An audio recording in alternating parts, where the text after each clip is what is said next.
کہ اگر انہوں نے ایسا کیا تو یمن کی سائڈ سے بھی ہمیں مسائل کا سلسلہ جو ہے وہ شروع ہو جائے گا، عراق کی سائڈ سے بھی سلسلہ جو ہے وہ شروع ہو جائے گا، اور خود سیریا کے اندر جو ایران کے وہ فیکٹرز، جو ایران کی حمایت یافتہ ایسے عناصر یا فیکٹر موجود ہیں جو کہ ابھی انڈر گراؤنڈ ہو چکے ہیں، وہ بھی اس جنگ کے بعد ممکنہ طور کے پر ابھر کر سامنے آ سکتے ہیں۔ تو ایران امریکہ کی چونکہ اس پورے ریجن کے اندر موجودگی ہے، عراق کے اندر کی بات کریں، سیریا کے اندر کی بات کریں، قطر کے اندر بات کریں،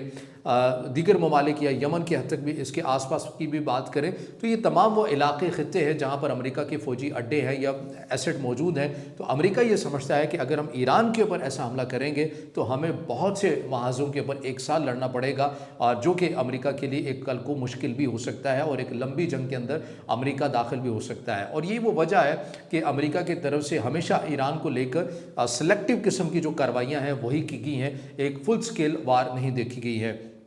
ایران کے جو فوجی جرنیل تھے، جب انہیں عراق کے اندر نشانہ بنایا گیا، وہ بھی ہم نے دیکھا کہ ایک سلیکٹو کارروائی تھی۔ پھر ہم 1979 کے بعد دیکھتے ہیں 1987 کے اندر ایک جو نیوی آپریشن کیا گیا تھا امریکہ کی طرف سے، وہ بھی ایک سلیکٹو آپریشن تھا، وہ بھی فل سکیل وار ایران کے ساتھ نہیں چھڑی گئی۔ یہ تمام تر وہ چیزیں ہیں جس کی وجہ سے امریکہ کی جو فوجی قیادت ہے وہ یہ سمجھتی ہے کہ ایران کے اوپر حملہ کر دینے سے کچھ معاملہ جو ہے یہ ہم ایک لمبی چیز کے اندر پھنس سکتے ہیں۔ بلکہ میں ایک جو بڑے سینئر صحافی ہیں، میں انہیں سن بھی رہا تھا، ثقلین امام صاحب، ان کے مطابق انہوں نے ایک بات کی، وہ مجھے ظاہر حقیقت کے اوپر مبنی لگی۔ ان کا یہ کہنا تھا کہ اگر ایران اور امریکہ جو ہے یہ دونوں آمنے سامنے آ جاتے ہیں، امریکہ ظاہر ہے اس کے مقابلے میں، ایران کے مقابلے میں ایک بڑی طاقت تو ضرور ہے، لیکن اگر ایران تباہ ہوتا ہے، ایک فرض کے لیے ایک مان بھی لیا جائے، ایران اگر پورا تباہ ہوتا ہے تو امریکہ ایران کو پورا تباہ کرتے کرتے بھی کم از کم وہ خود بھی آدھا تباہ ہو جائے گا۔ تو یہ اس حد تک جو جنگ ہے اس کے نتائج ممکنہ طور کے پر نکل سکتے ہیں۔ اب جو چیز ہے، جو کان نیوز ہے، اس کی خبر بھی میں نے آپ کے سامنے رکھنی ہے۔ یہ بیسیکلی اسرائیل کا ایک سرکاری اور قومی پبلک براڈ کاسٹر بھی ہے، اور اس کی خبروں کا ایک ریکارڈ ہے تو یہ اسرائیل کا، کیونکہ سارے تنازع کے اندر آپ یہ کہہ سکتے ہیں کہ اسرائیل، امریکہ، ایران، یہ تینوں کے تینوں فریق ہیں، اور ان کے میڈیا آؤٹلیٹ سے جو خبریں آئیں گی وہ اس حد تک اپنے ملک کی نمائندگی کریں گے۔ لیکن جو کان نیوز کا ایک ریکارڈ ہے، آپ یہ کہہ سکتے ہیں کہ اس کی جو خبریں ہیں یہ کم ہی غلط نکلتی ہیں۔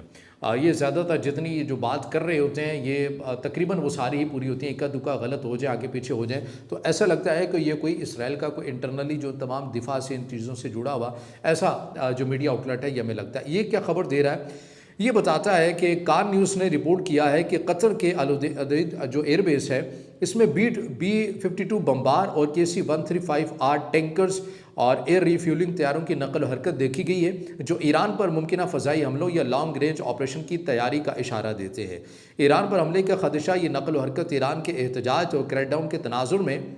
امریکہ کی طرف سے ممکنہ لمیٹڈ سٹرائک یا ویری سٹرونگ آپشن کی تیاری ظاہر کرتی ہے، لیکن کان نیوز کے مطابق ابھی کوئی فوری یا حتمی حملے کی نشانی نہیں پائی جاتی ہے۔ اسرائیل آپ کو الرٹ نظر آتا ہے۔ اسی خبر کے مطابق اسرائیل نے اس صورتحال کی وجہ سے تل ابیب اور دیگر علاقوں میں بام شیلٹرز کھول دیے ہیں، کیونکہ ایران کی بیلسٹک میزائل جوابی کارروائی کا خطرہ موجود ہے، اور اسرائیلی انٹیلیجنس اسے ہائی تھریٹ قرار دے رہے ہیں۔ اب یہ اسرائیل کی طرف سے کیوں بام شیلٹر کھولے گئے ہیں، یہی خبر جو ہے وہ رپورٹ بھی کر رہی ہے، جو کہ اسرائیل کے ایران کے جو پارلیمنٹ سپیکر ہے محمد باقر قالیباف، انہیں بھی یہ سمجھا جاتا ہے جیسے ریاست کے یہ صحیح معنوں میں ترجمان ہیں، جیسے علی لاریجانی ہیں، یہ بھی سپریم لیڈر کے، ایران کے جو سپریم لیڈر ہیں سعید علی خامنائی، ان کے بڑے قریبی سمجھے جاتے ہیں۔ ان کی طرف سے یہ سٹیٹمنٹ دی گئی ہے کہ اگر امریکہ ایران کے اوپر حملہ کرتا ہے تو اس کے نتیجے میں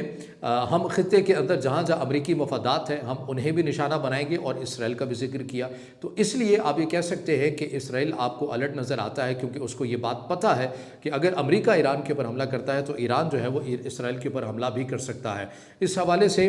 10 جنوری 2026 کو مارکو روبیو اور اسرائیل کے وزیر اعظم بنجامن نیتن یاہو کے درمیان بھی ایک خصوصی جو ٹیلی فونک گفتگو ہے وہ بھی ہوئی ہے، اور اس سے متعلق زیادہ جو ڈیٹیلز ہیں وہ میڈیا کے اوپر موجود نہیں ہیں، لیکن بتایا یہی جا رہا ہے کہ ممکنہ طور کے پر ایران سے متعلق، ایران کی صورتحال سے متعلق کیسے ڈیل کرنا ہے، اس سے متعلق امریکہ اور اسرائیل مشترکہ طور کے اوپر ایک ممکنہ طور کے اوپر ایک منصوبہ بندی کرتے ہوئے بھی نظر آ رہے ہیں۔ تو یہ وہ تمام تر اپڈیٹس ہیں، چیزیں ہیں جو ایران کی صورتحال سے متعلق یا مڈل ایسٹ کی صورتحال سے متعلق تازہ ترین خبریں ہمارے سامنے آ رہی ہیں، کچھ تجزیہ ہے، کچھ مشاہدہ ہے۔